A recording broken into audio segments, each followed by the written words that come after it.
Ok, bonjour à tous et le docteur Sacajiu va nous faire une présentation sur le Very vaccin low. COVID. Actually, we can't hear you when you talk. You Oh, need sorry. to speak up, speak up. Okay, can you hear me now? Hello? Yes. Yes, I we was can hear you saying, better. okay, le docteur Sacajiu va faire une présentation sur le vaccin COVID. You can start. Okay, good morning, everybody. It's hard to believe that about a little bit less than a year ago, maybe 9 months ago, I gave the first talk about COVID, and here I am sitting in front of you trying to put together something about a vaccine. Bonjour à tous. C'est difficile de croire qu'il y a un peu moins d'un an, je faisais une première présentation sur la COVID-19 et aujourd'hui, je vais vous en faire une autre sur le vaccin contre la COVID. So before I even start, I just want to make sure that I mention the fact that the medical community made a decision, medical research community made a decision that all the information about COVID-19 will be available free. So just to let you know, guys, any article that has been written is available in full length, full text. So please go ahead, and whenever you have any questions, just go and look at it. Bon, avant d'aller plus loin, j'aimerais vous souligner que toute la communauté de recherche médicale a mis tous ces documents en ligne gratuitement. Alors, dès que vous avez une question, ne vous gênez pas à aller la consulter en ligne. Hold on. All right, so today I'm going to try to give a short introduction and the history of vaccine prototypes. Bon, alors aujourd'hui, je vais vous donner une petite introduction et je vais aussi vous donner, faire un bref historique des prototypes de vaccins. And then, of course, we'll review the vaccine, a novel vaccine for a novel virus. And lastly, I'll bring up the issue, challenges of distribution. Bon, ensuite, on va passer au nouveau vaccin pour un nouveau virus et après, on va discuter des défis auxquels on fait face pour la distribution du dit vaccin. One thing I'm not going to do is I'm not going to review the clinical trial in depth, but if it's something that it's of interest to you guys, I'll be happy to do that on a different day. It's just that it's too much to go through the clinical epidemiology information and everything else. Bon, en ce qui concerne le sujet des essais cliniques du vaccin, je ne vais pas en parler aujourd'hui parce que ça ferait beaucoup trop de matériel à couvrir, mais si ça vous intéresse, je peux le faire une autre fois. So, just a simple question, how do vaccines work? Bon, alors, comment fonctionnent les vaccins? Vaccines trigger the immune system to create antibodies without causing symptoms or disease. Bon, alors ce que les vaccins font, c'est qu'ils vont aller pousser le système immunitaire à s'activer, mais il ne va pas causer la maladie. Well, this is a depiction of Dr. Edward Jenner, a British doctor who in 1796 used the cowpox virus to create protection against smallpox. Bon, ici, ce qu'on voit ici, c'est une image du Dr. Edward Jenner qui, en 1796, a utilisé le virus qui venait de la variole. he used the relatively rare situation in which immunity to one virus, in this case, the cow virus, create protection against another viral disease, specifically. Alors, il a tiré avantage d'une situation qui est assez rare, celle d'utiliser un vaccin, c'est-à-dire un virus pour immuniser contre un autre virus, c'est-à-dire qu'il a utilisé le virus qui infectait les vaches, qui était un peu similaire à ce qui ressemblait à qui donnait une maladie qui ressemblait un peu à la variole, pour immuniser les gens contre les humains contre la variole. Just a note that cowpox also is called a vaccinia, the name of the virus, hence vaccines. Bon, et la maladie que les vaches avaient, on appelait ça aussi vaccinia. Alors, c'est pour ça que maintenant on dit vaccin pour les produits qui immunisent contre des maladies.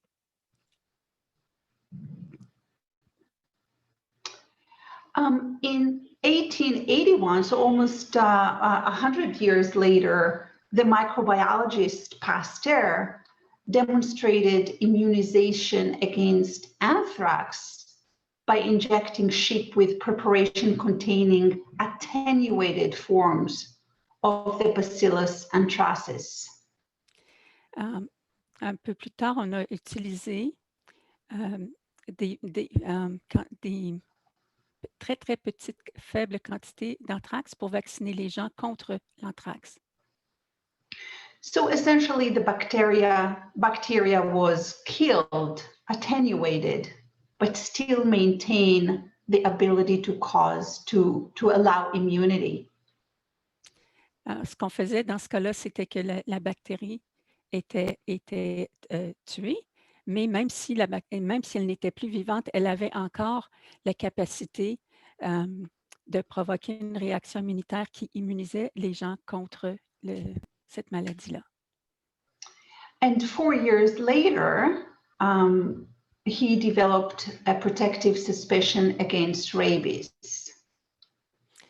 Et 4 ans plus tard, en 1886, il a développé un autre produit pour cette fois-ci, pour protéger les gens contre la rage. Yeah. As you know, whereas anthrax was already discovered by Pasteur and Cox, rabies was presumed because it was too small to be seen under the available microscope at that time. Bon, alors, l'anthrax avait déjà été découvert par Pasteur et Cox, mais en ce qui concerne la rage, c'était plutôt, on a présumé, parce que les microscopes qui existaient à l'époque ne permettaient pas de voir les cellules de la rage parce que c'était beaucoup trop petite. So what he did is, in order to attenuate the invisible agent, he desiccated the spinal cord of infected animals until a preparation became almost non-virulent. Alors, pour la façon dont il a procédé pour utiliser cet agent qui était alors invisible à cause de la technologie dont il disposait à l'époque, il a dissecté la moelle épinière d'animaux infectés jusqu'à obtenir un produit qui était tellement dilué que c'était très, très faible, c'était presque devenu non existant. And indeed, here you see an illustration showing Louis Pasteur administering an anti-rabies vaccination to a child who was bitten by an animal and was already showing some symptoms. L'illustration ici nous montre Pasteur en train d'inoculer un enfant contre la rage, il avait été mordu par un animal et il commençait déjà à montrer des symptômes de la rage. So it's often said that Dr. Jenner discovered vaccination, whereas Louis Pasteur invented vaccines. Bon. Alors, on dit souvent que le docteur Jenner a découvert la vaccination, alors que Louis Pasteur a inventé les vaccins.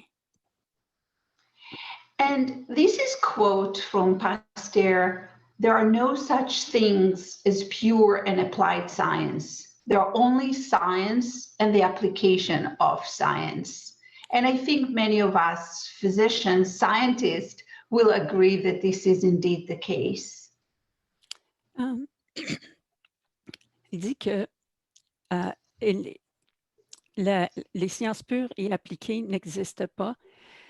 Ce qui existe, c'est la science et son application. Et je crois qu'en tant que médecin et scientifique, la majorité d'entre nous sont d'accord avec cette affirmation.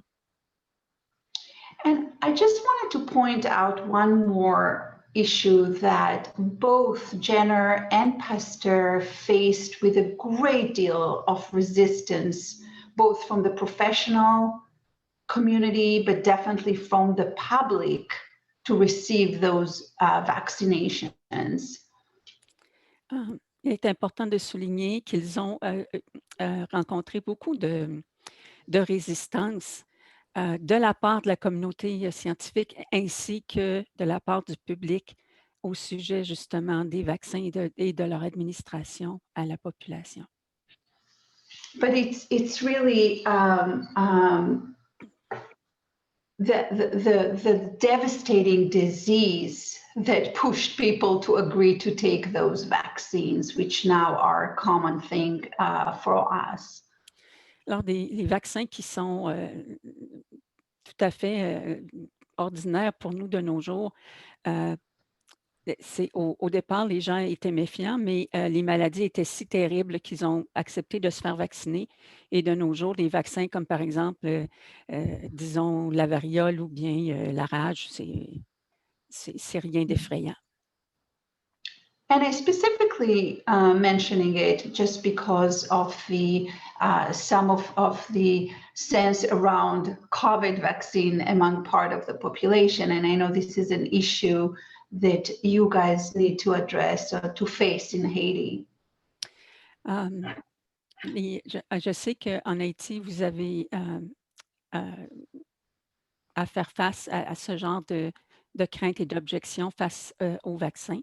Et c'est de ça que je vais vous entretenir. This slide depicts the historical mass vaccinations programs in the United States. Bon, alors ici, le graphique qu'on voit, ça montre les vaccinations de masse aux États-Unis. Indeed, the US carried out mass vaccination programs against diphtheria, polio, and measles, and were able to almost eradicate those diseases from the populations. Bon, alors aux États-Unis, il y a eu des vaccinations de masse et à cause de cela, on a réussi à pratiquement éliminer la rougeole, la polio et la diphtérie. So you can see the red dots indicate the years that each of the vaccines was introduced. Bon, alors sur le graphique, vous pouvez facilement identifier l'année au cours de laquelle chacun de ces vaccins a été introduit dans la population. Okay, so moving along, a lot have developed since Jenner used the cowpox to initiate immunity against smallpox. Bon, alors, c'est sûr qu'il y a eu beaucoup d'améliorations et d'évolutions depuis que Jenner a utilisé le vaccin contre il a utilisé l'agent qui infectait les vaches pour vacciner les gens contre la variole.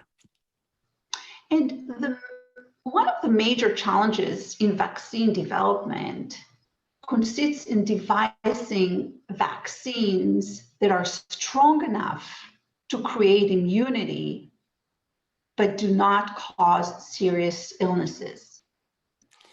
Bon, l'un des plus grands défis en ce qui concerne les vaccins, c'est de créer des vaccins qui sont suffisamment forts, disons, qui ont une concentration suffisamment forte de l'agent infectieux pour provoquer une réaction immunitaire qui va protéger la personne, mais pas assez concentrée pour que ça provoque la maladie chez la personne qu'on vaccine.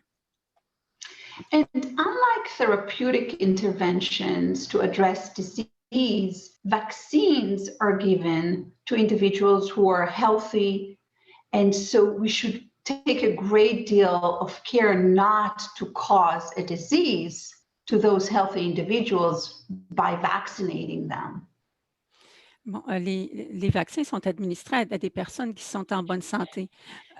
Alors, on ne veut... I'm sorry.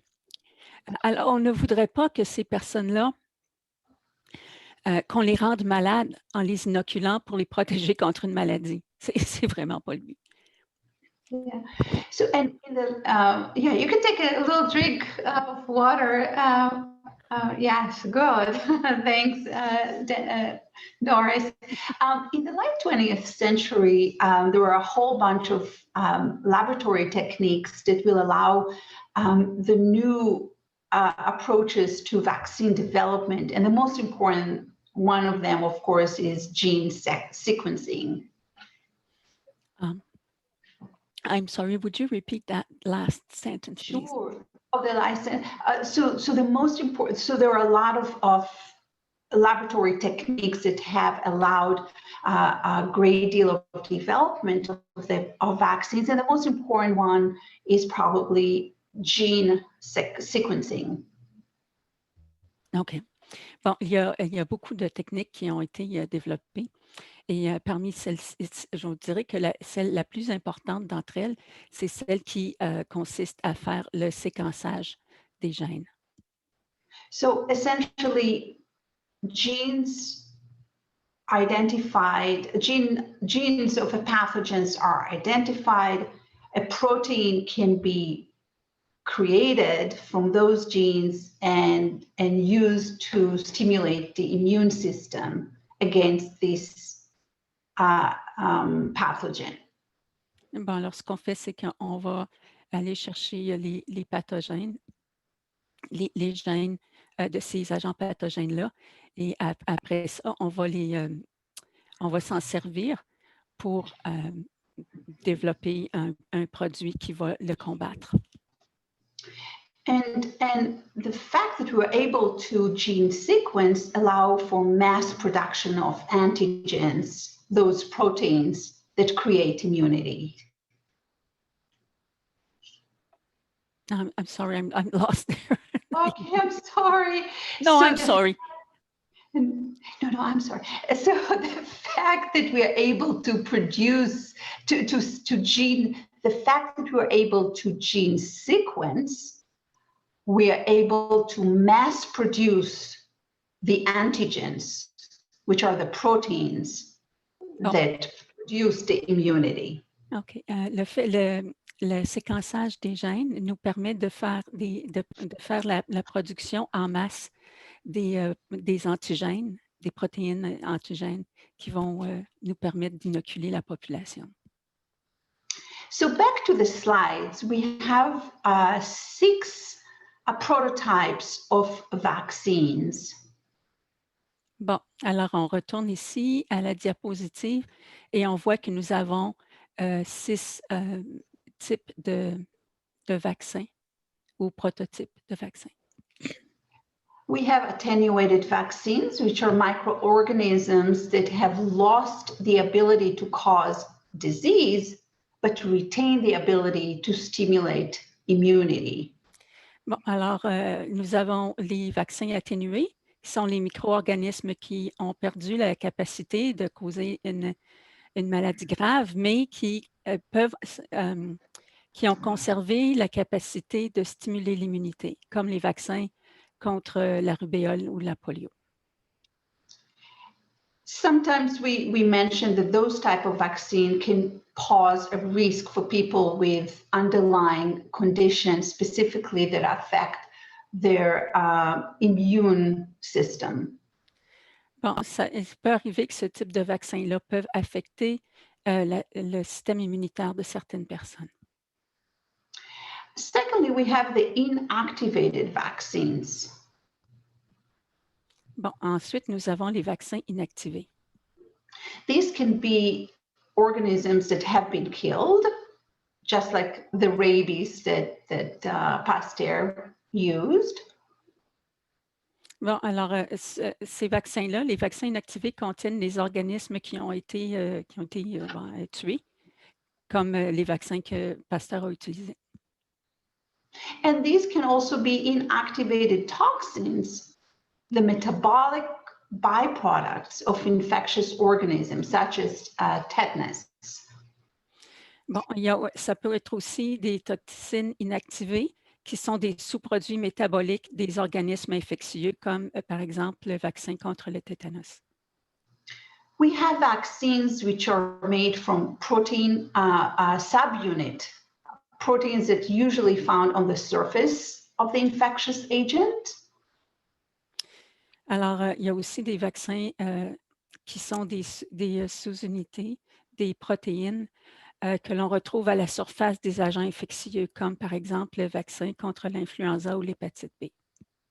An example of that is the seasonal flu vaccine that is produced every year. Bon, alors, l'interprète s'excuse, elle a été un peu trop vite, mais c'est maintenant le moment de dire que ces vaccins-là sont... un exemple de ce vaccin-là, c'est le vaccin pour la grippe saisonnière. Next are virus-like particles, also known as VLPs, which are, again, prepared via recombinant technology. And an example of that is the HPV vaccine. Il y a aussi des vaccins qui sont des particules qui ressemblent au virus, comme qu'on appelle, qui sont préparés avec une technologie de recombination. Et un exemple de ça, c'est le vaccin contre le VPH. Fifth one, most of us know that are in development, but we usually don't talk much about it, which are naked DNA therapy. Because they haven't been, none of such vaccines have been approved for humans. There is one use of the West Nile virus for animals in veterinary medicine. Bon, il y a aussi la thérapie d'ADN. On injecte l'ADN et les cellules produisent l'antigène. Et ça stimule une réponse immunitaire. Mais ça n'a pas encore été approuvé chez les humains, mais on l'utilise chez les animaux. And lastly, and the newest member of the vaccine prototypes are RNA vaccines. And we will talk much about them today, so I left it blank for now. Bon. Alors, finalement, le 6e type de vaccin, c'est les vaccins ARN, dont on va parler beaucoup aujourd'hui, et c'est pourquoi je n'en dis pas plus à ce moment. So let's go back to COVID-19 and the pandemic. Bon, retournons à la COVID-19 et à la pandémie. So this is an updated slide from about a month ago from the Johns Hopkins University data sources. Bon, alors, ce graphique est une mise à jour qui nous provient des données de l'Université Johns Hopkins. And we can see that almost everywhere around the world, we still see upslope of the new numbers of cases. Et on peut voir que partout dans le monde, on voit une nette augmentation des cas de COVID. And I can just tell you that I just opened the New York Times this morning, and in the United States today, on January 27, there were close to 28,000 new cases yesterday, just in one day. Bon, hier, j'ai vu dans le journal que hier, aux États-Unis, il y avait plus que 28 000 cas répertoriés. So when we looked at the numbers, and again, it's from a couple of weeks ago, so forgive me that I didn't update my slides, but there are total reported of 84.5 million cases. Bon, alors, à New York, on a un total de cas de 84 millions et demi. And again, as of January 3rd, there were reported 1.8 million deaths related to COVID-19. Et en date du 3 janvier dernier, on reportait 1 800 000 décès dus à la COVID. So just a reminder of this structure that we've been looking at all year long.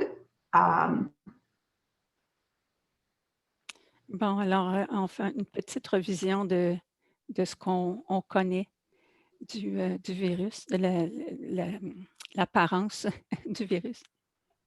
It's a SARS coronavirus, and it's called SARS coronavirus 2. Bon, c'est un virus SRAS et on l'appelle SRAS 2. It's a single-stranded RNA virus. C'est un virus à la ARN à un seul brin. RNA, yeah, oui. And it has a lipid bilayer and consists of the spike, or also known as S proteins, along with membrane proteins and envelope proteins. Bon, alors, la couche extérieure est composée d'une enveloppe de protéines. On a aussi des membranes, ce qu'on voit en gris avec une espèce de fer à cheval. Et il y a aussi les autres, les plus gros en rose, ce sont ce qu'on appelle spike protein, qui ressemble un peu à un clou. And let me just make a statement here that we all know, but sometimes forget. Bon, permettez-moi de souligner quelque chose que nous connaissons tous, mais que nous avons tendance à oublier. We attach all kind of emotion and description for the virus, for COVID-19, such as the cruel virus, the unrelenting virus, and so on and so forth. Bon, alors, nous attachons beaucoup d'étiquettes émotives pour qualifier le virus de virus sans pitié et de virus cruel. But as we all remember from our microbiology class, viruses have no feeling. Viruses cannot exist without us or some other living organism as a vector. Et cependant, si nous retournons un peu en arrière et que nous repensons à nos cours de microbiologie, on sait que les virus n'ont pas d'émotion. Les virus ont besoin de nous pour agir comme vecteurs pour survivre. So it's really, the reason I'm reminding it to all of us and myself is it's really up to us as physicians, as public health officials, as policymakers, to create situations where the vectors, in this case, human vectors, are not available for this virus to be transmitted. Alors, il nous appartient à nous en tant que en tant que médecin et en tant que représentant de la santé publique, de faire en sorte que nous, les humains, nous ne sont pas, qu'il n'y a pas d'humains qui sont disponibles pour agir comme vecteurs pour ces virus. And indeed, the race to create a vaccine to address this virus started right when the genetic sequencing was available back in January of 2020. Et bien sûr, la course pour produire un vaccin contre la COVID a commencé en janvier 2020 dès que le séquençage des gènes du virus a été disponible pour les scientifiques. And of course, this race was done along the public health policies that were sometimes more and sometimes a little bit less successful. It depends where you're looking at. Et bien sûr, ça a été plus ou moins, il y a eu plus ou moins de succès dépendant de l'endroit où vous étiez. So let's move ahead and talk about the production or the race to create a vaccine. Bon, alors, passons maintenant au sujet de la fameuse course au vaccin, à la production du vaccin.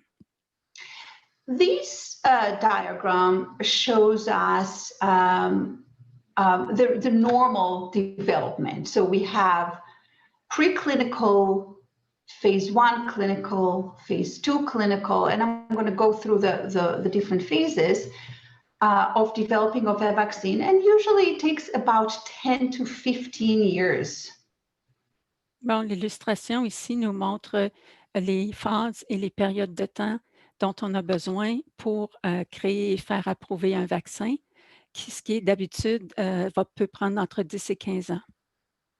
And one way to accelerate the production of a new vaccine is by combining or collapsing few phases together.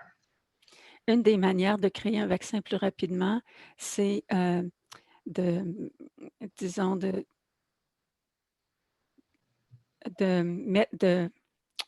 mettre ensemble les différentes étapes au lieu de les faire une à la fois.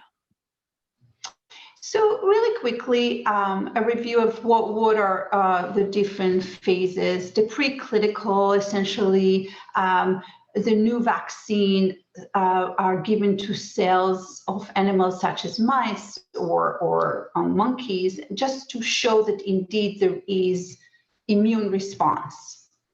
Bon, alors dans la phase exploratoire et préclinique, on va inoculer des animaux de laboratoire pour s'assurer qu'il y a une réponse immunitaire à l'agent injecté. Phase 1 is safety trials, which are the new vaccine is being given to a small number of people, making sure that there is that the safety dose is evaluated.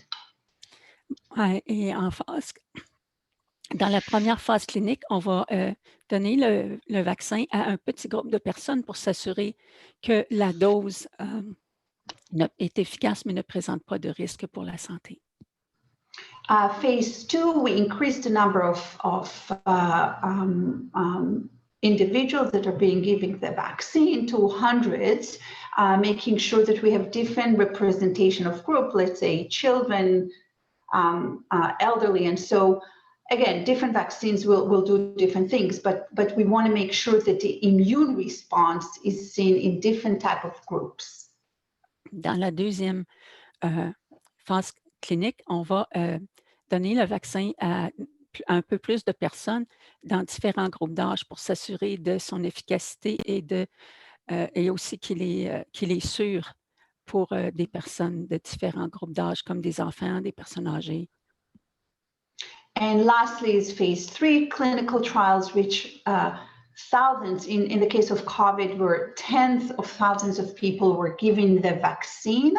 in a double-blinded studies. So some got the placebo, some got the vaccine, and we actually want to see infectivity.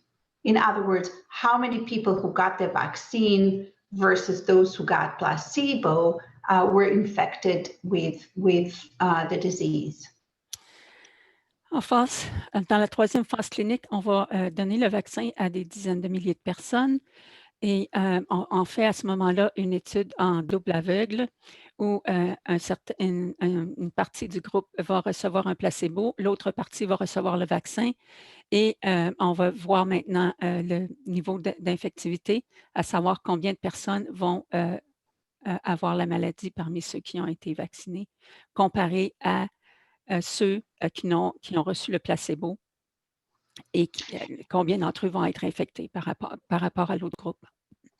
And then at that point, if we see that the efficacy is good and that the side effects is acceptable, vaccines are being approved and then manufacturing starts. À ce moment-là, on va passer à la phase de l'approbation.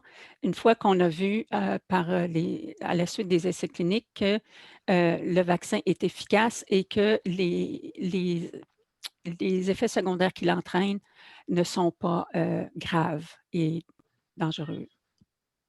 Et par après, on peut passer à la production.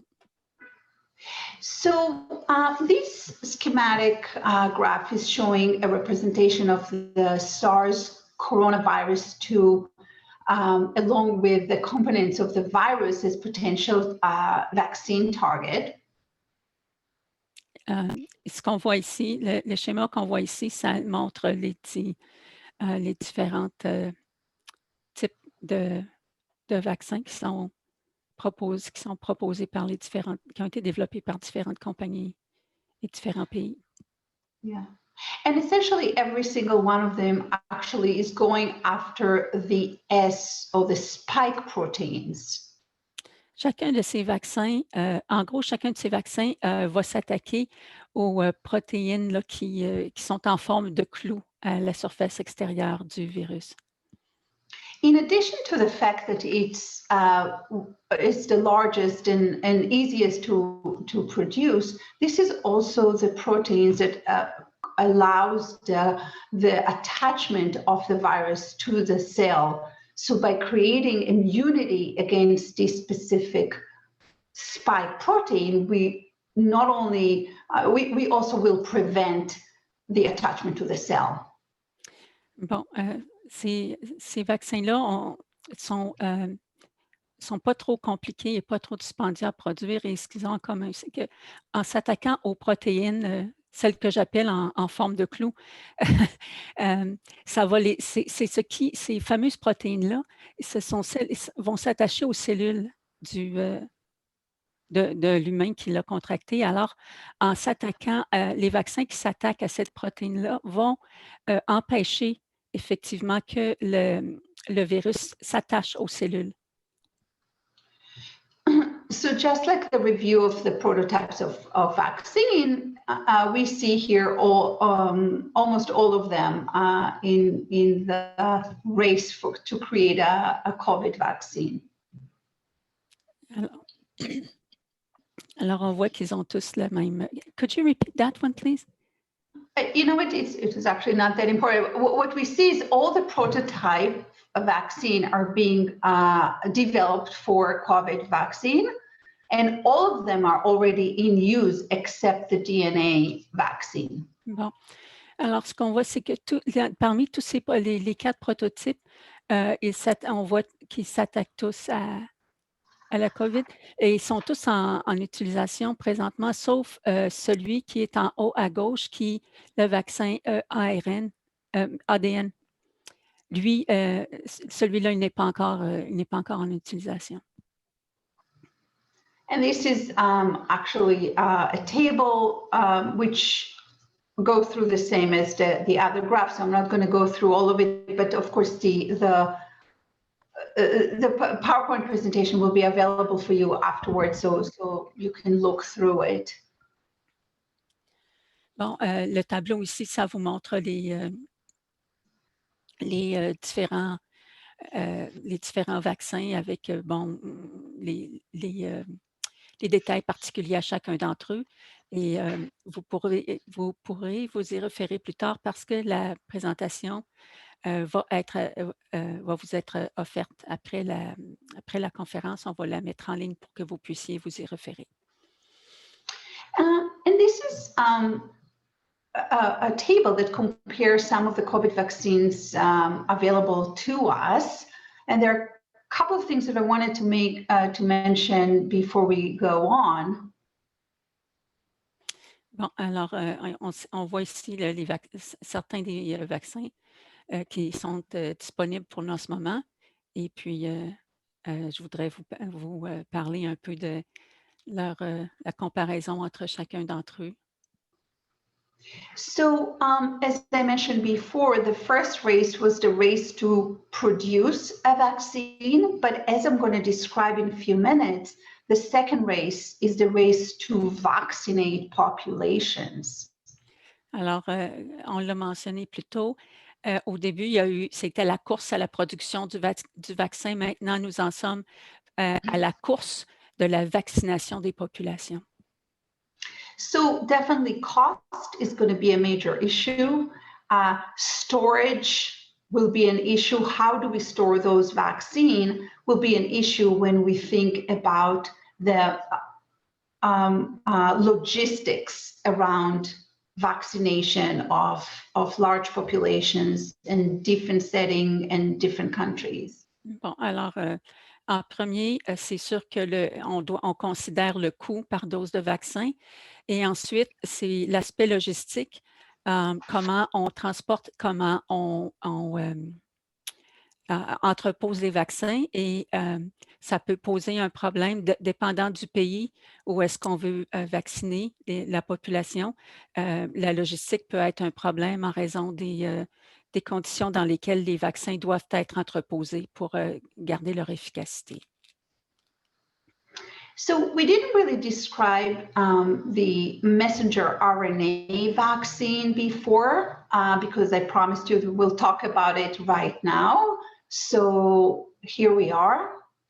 Bon, on n'avait pas encore, je vous avais pas encore parlé du vaccin ARN, comment il fonctionnerait, et je vous avais dit qu'on en parlerait plus tard. Alors, nous y voici. An RNA that encodes a version of the COVID-19 spike protein containing mutation that lock the protein into a conformation that can induce naturalization antibody responses is produced. Bon, alors les scientifiques vont prendre une partie du code génétique du virus, c'est-à-dire de l'ARN, et ensuite ils vont entourer ça d'une couche de lipides pour que ça puisse entrer dans les cellules du corps de la personne qu'on injecte. A packaging system, in our case, it's actually lipids and fat packaging system is created, and this package is being injected into the muscle. Alors, on injecte l'ARN qui a été prélevé est ensuite encapsulé dans des lipides et c'est ça qu'on injecte dans le muscle de la personne qu'on inocule. The lipid packaging is broken down and the messenger RNA is going into the ribosomal structure in the cell.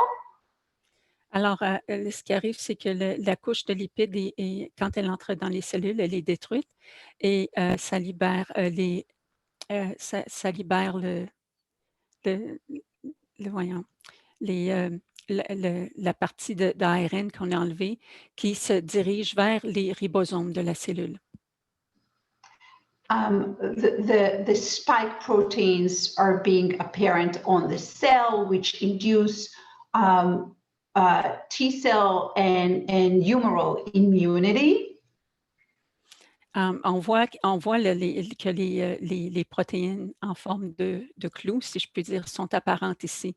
Et ça cause une réaction immunitaire par les cellules T et aussi les cellules humorales. And in the future, if the actual virus is being infect this person, antibodies and T cells are ready to fight. Alors, à ce moment-là, si le patient qui a été vacciné est exposé au coronavirus, ben, les anticorps et les cellules en T vont être stimulés et entrer en action pour combattre ce virus. Very important to mention, I know that all of you physicians know that, but this is a question that may come up by your patient. The RNA is not a DNA and is not going to be an ongoing part of the genetic material for the person who's being vaccinated. Bon, ici, c'est une question, bon, vous en connaissez la réponse parce que vous êtes médecin, mais vous allez vous faire poser la question souvent par vos patients. L'ARN dans ce vaccin-là ne fera pas partie du code génétique de la personne inoculée. Ça ne va pas changer son code génétique. So just some important dates. Indeed, the UK approved the Pfizer RNA vaccine on December 2nd, and 9 days later, the FDA in the United States gave an emergency use approval to that vaccine. Bon, alors on sait que en date du 2 décembre 2020, le Royaume-Uni a été le premier pays à approuver le Pfizer-BioNTech et les États-Unis l'ont approuvé pour l'utiliser en urgence 9 jours plus tard, le 11 décembre. Yeah, and you can see that a couple of weeks later, the Moderna vaccine, also an RNA vaccine, was followed suit and got the approval. Et ensuite, aux États-Unis, pas longtemps après, les États-Unis ont approuvé le vaccin Moderna. Yeah. Et I'm not going to talk about vaccine economics, although I personally think it's fascinating and it's a very, very important part, but we don't have time for that. But again, if this is something that is of interest to you guys, I'd be happy to find somebody who can describe it. But vaccine logistic and economy are as important as anything else in this race for vaccination. Je ne vais pas vous discuter aujourd'hui de l'aspect économique de la production des vaccins et de la vaccination de masse, malgré que je trouve que c'est fascinant et c'est certainement un facteur important à considérer par les administrations des pays qui vaccinent leur population. Mais cependant, si ça vous intéresse, je vais trouver quelqu'un qui pourra vous en parler. I'm not going to go through that because this is exactly like the previous slides describing mRNA. These slides came directly from the Pfizer Biotech website, so I just wanted to share it with you. Bon, je ne vais pas discuter en détail cette diapositive parce qu'elle est semblable à la précédente. I did bring I wanted to point out Dr. Kathleen Carrico, the scientist who is behind the Pfizer COVID-19 vaccine. Je voulais vous présenter le Dr. Kathleen Carrico, qui est la scientifique que l'on peut remercier, qui s'est occupée de toute la recherche pour trouver le vaccin anti-COVID qui est produit par Pfizer. Again, for lack of time, I'm not gonna go into her story, but it's a very interesting story, and you guys, I highly recommend to look up for some articles about her and about her work around RNA, work that started back in the mid to late 80s. Bon, je ne vais pas discuter en détail du docteur Carico, mais c'est intéressant d'aller voir ce qu'elle a fait, là, que ses travaux ont commencé au milieu des années 80. Et ça vaut la peine d'aller lire sur cette personne-là. This is from the Moderna website, exactly the same as, or more or less the same description of mRNA vaccines. Bon, alors, on voit ici que le vaccin de Moderna, que l'ARNM, il ressemble beaucoup à une infection virale qui va provoquer une réponse des cellules B et des cellules T, une réponse immunitaire.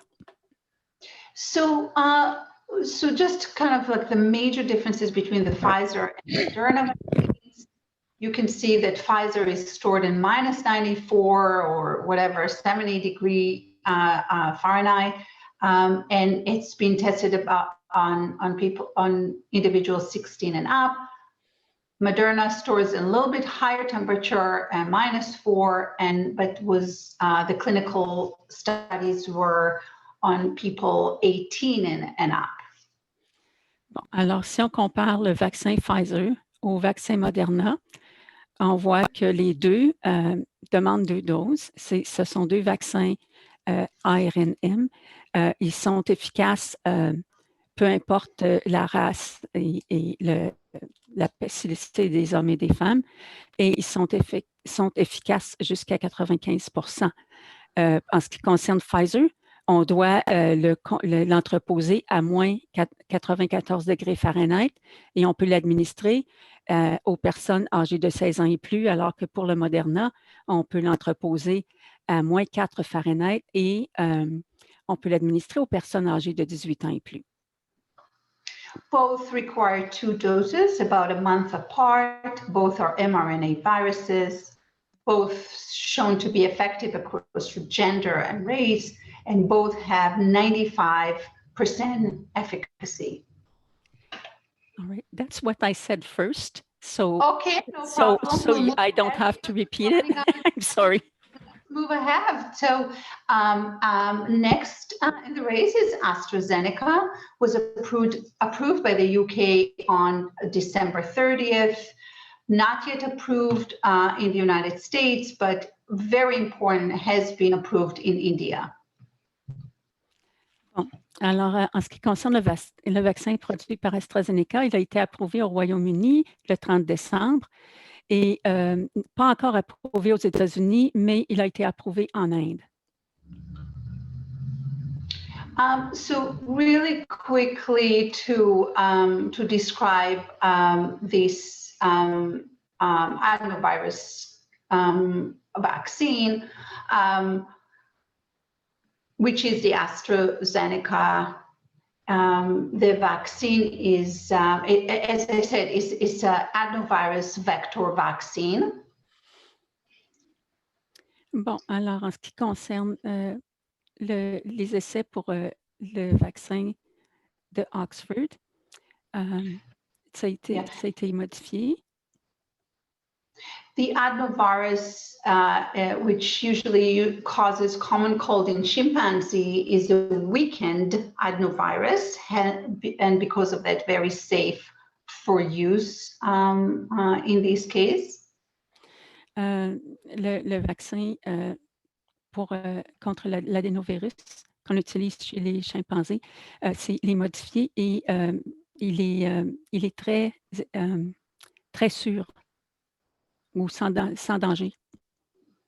And it was genetically modified, so it's impossible for this adenovirus to grow in human, hence has a very high level of safety. Il a été modifié ce qui fait il n'est pas capable de se propager chez les humains, c'est-à-dire de se multiplier chez les humains. Et ça en fait un vaccin très, très sûr. It contains the genetic sequence of the spike protein. Alors, ce vaccin-là, il contient le séquençage génétique des protéines en forme de clou, comme je les appelle depuis ce matin. And then when injected, the spike protein are produced, and again, immunity is created by the body. Alors, une fois qu'on injecte ce vaccin, on produit les fameuses protéines en forme de clou et à ce moment-là, ça provoque une réaction, une réponse immunitaire et la personne devient immunisée. So I have just a couple of more slides, and now I really want to talk really quickly about the point that we are at in the race. We talked about the race of developing vaccine, and now we are at the point where the race is to vaccinate populations. OK. Alors, maintenant, on en est rendu à la course pour la vaccination des populations.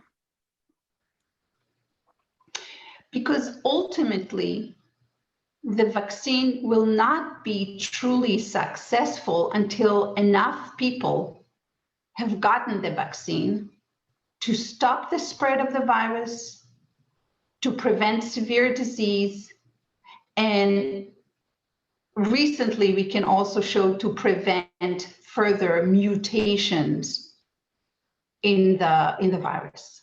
Bon. Alors, ce qui est important, c'est de vacciner le plus de personnes possible parce qu'on doit, pour avoir une immunité de groupe, on doit avoir au moins 65% de la population mondiale qui serait immunisée. Et ça, il faut que ça se fasse assez vite parce qu'on veut éviter la propagation de maladies graves, mais aussi on veut éviter les mutations qui ont déjà commencé d'ailleurs. So the goal is to vaccinate first responders and vulnerable populations, and ultimately to reach 65% of the world population for the so-called herd immunity.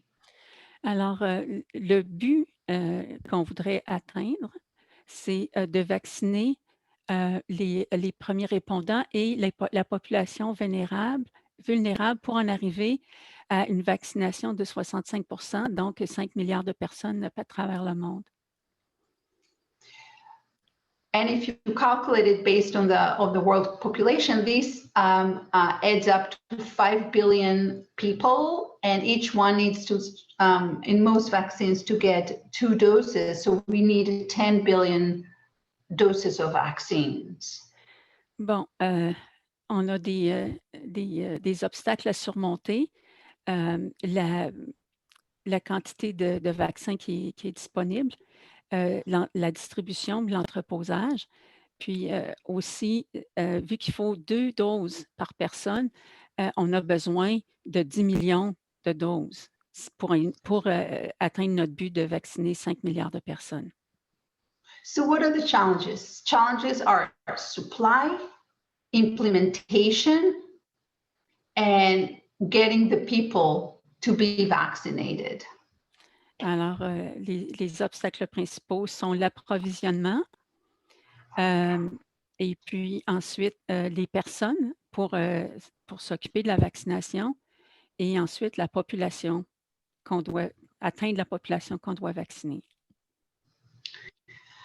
The bottom line of this, a little bit busy slide, is that we need to vaccinate for 5 billion people to get the protective population immunity. So it's exactly the same thing that I spoke about on the previous slide. Bon, alors, ce qu'on voit ici, le graphique qu'on voit ici, c'est, en fait, ça illustre ce que je viens de dire dans la diapositive précédente. One of the biggest questions and challenges in the global vaccination is the ability to vaccinate low and middle income countries. Et on a, ici, on a aussi un autre défi, c'est celui de vacciner les pays pauvres et les pays où les pays, disons, qui ont une richesse moyenne, les gens qui ont des revenus moyens versus les pays riches. Yeah, so for example, rich countries make up only 14% of the world population, but they were already bought 55% of the most promising vaccines, of the vaccines that showed to be working, right? Alors, so 14% of the population bought 55% of the vaccines. Bon. Alors, en ce moment, les pays riches de la planète représentent 15% de la population mondiale. Cependant, ces 15%-là, ces pays-là, ont déjà acheté 55% du stock de vaccins disponible. And if you think about it, it will leave about close to 90% of individuals who live in low income and middle income countries, such as Haiti, unvaccinated. Et si vous y pensez, on pousse ça un peu plus loin, ça va faire en sorte que 90% des gens qui vivent de la population, dont les gens qui vivent dans des pays pauvres et des pays en voie des pays en émergence, ne seront pas vaccinés, comme par exemple la population d'Haïti. Not to get into too much details, but COVAX is kind of an entity that has developed to address this issue. COVAX s'attaque à ce problème-là. In addition, the AstraZeneca vaccine production with the Gates Foundation and Oxford University had promised that 65% of their vaccines are going to go to low and middle income countries. AstraZeneca, l'Université d'Oxford et la Fondation Gates ont promis que 65% de leurs vaccins seraient acheminés à la population dans les pays pauvres ou en émergence. And most experts say that the rich country will eventually donate the unused vaccines to poor countries down the line. On prédit que les pays riches vont éventuellement donner leurs vaccins inutilisés aux pays moins riches, mais c'est plus tard. But I would like to argue that what we really need is an ethical, actually, I have a little quote here, but that successful, equitable implementations of COVID-19 vaccine program requires global coordination and sustained commitment of resources, both financial, logistic, and technical, from high-income countries. Mais j'aimerais apporter l'argument suivant, c'est que pour une mise en place d'une vaccination anti-COVID qui soit efficace et équitable, il faut des programmes qui vont exiger une coordination globale sans précédent, ainsi que une affectation des ressources qui soient sans arrêt, sans cesse renouvelées, ainsi que un engagement financier, logistique et technique en provenance des pays riches. And I would argue that this commitment cannot be voluntary, but should be a requirement of, from the global community. Et j'aimerais ajouter que ce n'est pas quelque chose qui devrait être volontaire, mais qui devrait être exigé de la communauté internationale, des pays riches envers les pays moins riches. And that's it. These are the references, again, all available for all of us. And I thank you, and we'll be happy to answer questions. I know that we're running out of time, but if there are some questions, comments, we'll be happy to address. Bon, alors, nous avons dépassé le temps qui nous était alloué, mais s'il y a des questions, ça nous fera plaisir d'y répondre.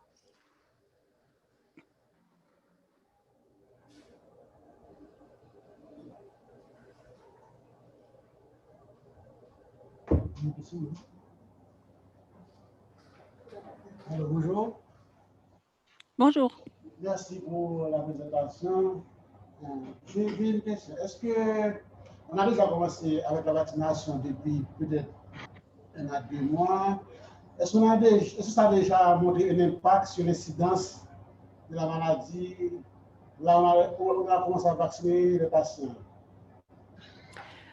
He says, first of all, thank you for the presentation, and he's wondering whether where populations have been vaccinated, has it so far shown an effect on the disease? Yes, absolutely. So, the top countries that vaccinated is actually Israel, which is my homeland. In Israel, 32% of the population is vaccinated, at least with one vaccine, and we've seen a steep slope going down as far as infections. Elle dit que oui, absolument. En Israël, qui est son pays d'origine, how many percent? 32% okay. got at least one dose. 32% de la population d'Israël a été vaccinée avec une première dose, et déjà, on voit un déclin très prononcé de la propagation de la COVID. And I think the question has a further importance, because once we start in the field of population vaccination, we're going to get a lot of information that we did not get from a controlled study, Alors, elle dit qu'il y a aussi, dans votre question, votre question contient aussi un élément qui est important. Elle dit que lorsqu'il y a une